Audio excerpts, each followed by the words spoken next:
Hola para todos, mi nombre es Jenny Alejandra Ortiz, estudiante de Derecho de la Universidad Católica Luis Amigo, sede Medellín, y el día de hoy les voy a hablar acerca de la estructura del proceso penal y de la ejecución de pena.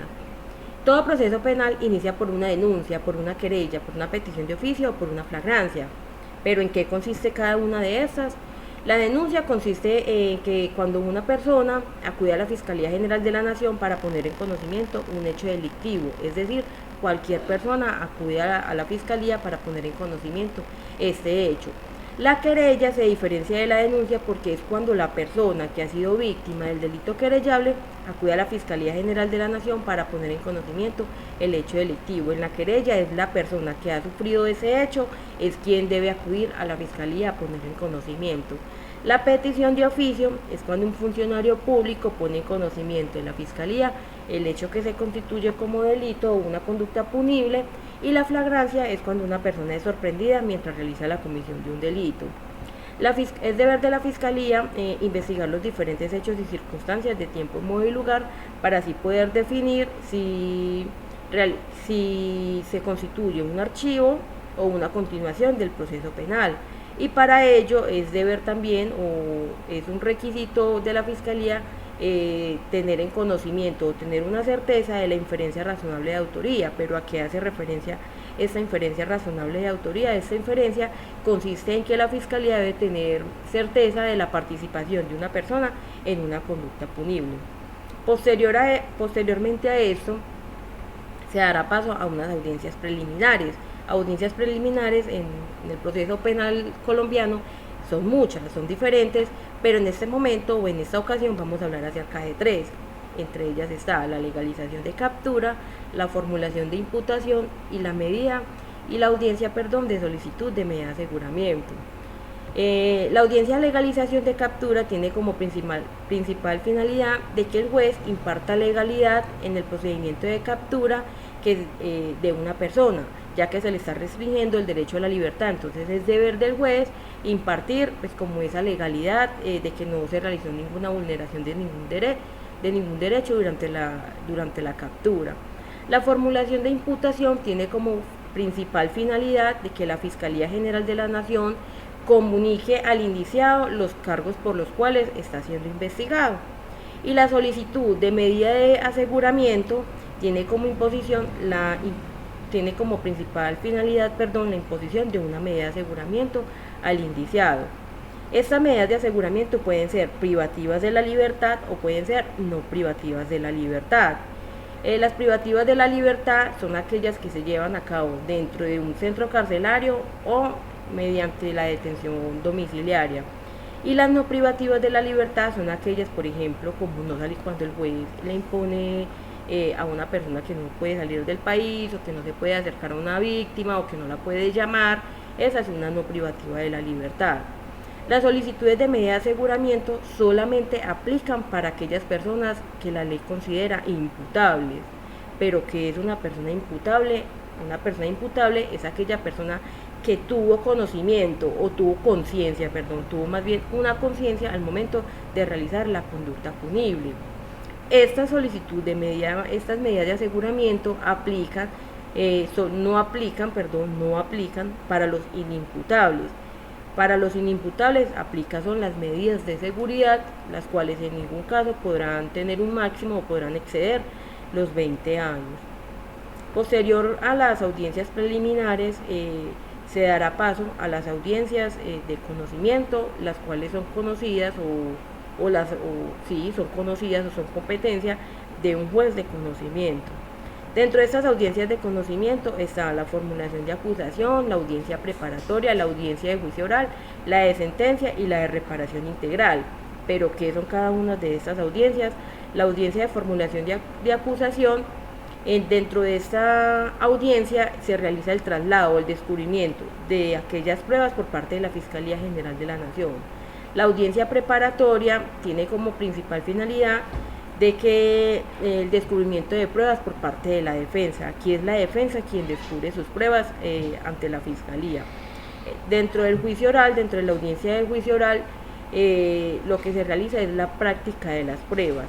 En la sentencia en la audiencia de sentencia es donde el juez comunica al responsable la responsabilidad del acusado, y dicta el fallo respectivo. Y en la audiencia de reparación integral, esta audiencia consiste o se realiza con la finalidad en que entre la víctima y el condenado se lleguen a un acuerdo para la reparación de los daños causados a la víctima por la conducta punible. Posterior a esto se dará inicio a la ejecución de la sanción penal impuesta mediante una sentencia ejecutoriada. Es importante tener en cuenta que la sentencia ya debe estar ejecutoriada, y esto solamente aplica para personas que están privadas de la libertad en un centro carcelario o que están en detención domiciliaria. La pena que se impone es la consecuencia que asume una persona por haber cometido una conducta punible. Dentro de la pena podemos encontrar que hay diferentes fines o hay diferentes finalidades. Los fines de la pena es una finalidad retributiva, una finalidad preventiva, una finalidad protectora y la finalidad resocializadora. La finalidad retributiva pues hace referencia de que el condenado debe pagar por la conducta que realizó, debe pagar tanto a la víctima y al Estado. La función preventiva consiste en que dicha pena lo que busca es prevenir los delitos y prevenir a la sociedad pues de esta comisión de delitos que afecta a la misma. La función protectora hace referencia de que se debe realizar un amparo al condenado independientemente de que esta persona haya cometido una conducta punible y haya afectado a algunos bienes jurídicos. El Estado, siempre es deber del Estado amparar al condenado y velar por sus derechos y por sus garantías. Y la función resocializadora consiste en esa resocialización que se le debe hacer al condenado para adaptarlo para que salga nuevamente a la sociedad y no vuelva a cometer estas conductas punibles. Para ello, para dar cumplimiento pues a las penas, se creó en el año de 1993 la Ley 65, por medio del cual se creó el Código Penitenciario y Carcelario, la cual es una institución que regula el cumplimiento de las medidas de aseguramiento, la ejecución de las penas privativas de la libertad y las medidas de seguridad. Este sistema se ampara bajo diferentes principios, como son el principio de legalidad, el cual hace referencia de que toda persona debe ser tratada conforme a la ley, conforme lo establece la ley. No nos podemos salir pues del marco legal. Toda persona nace libre ante la ley y nadie puede ser sometido a prisión solamente cuando hay una causa que está previamente y está expresada en la ley. El principio de igualdad hace referencia a la prohibición que tiene toda persona de ser discriminada por diferentes circunstancias, como de raza, de sexo, lengua, por opinión filosófica u opinión política. La dignidad humana es un derecho muy importante, ya que se hace referencia al respeto por todos los derechos y por todas las garantías que están universalmente reconocidas. El enfoque diferencial reconoce de que hay poblaciones que, aunque a todas las personas nos deben de tratar igualmente, hay ciertas poblaciones que tienen algunas características que los hacen diferentes o más bien particulares en razón a su edad, a su género, a su etnia o a su situación de discapacidad o a cualquier otra. Y la intervención mínima es un principio muy importante, el cual hace referencia a que todo el sistema penitenciario debe velar por el respeto de todos sus condenados, Dentro de estos derechos que deben ser respetados, encontramos los derechos incólumes, los derechos limitados y los derechos restringidos. ¿Pero a qué hace referencia estos derechos incólumes? Estos derechos son aquellos que ninguna persona puede tocar, ninguna persona puede limitar o puede restringir. Un ejemplo de esto es el derecho a la vida, que nadie lo puede limitar ni lo puede restringir y mucho menos lo puede vulnerar ni siquiera el Estado.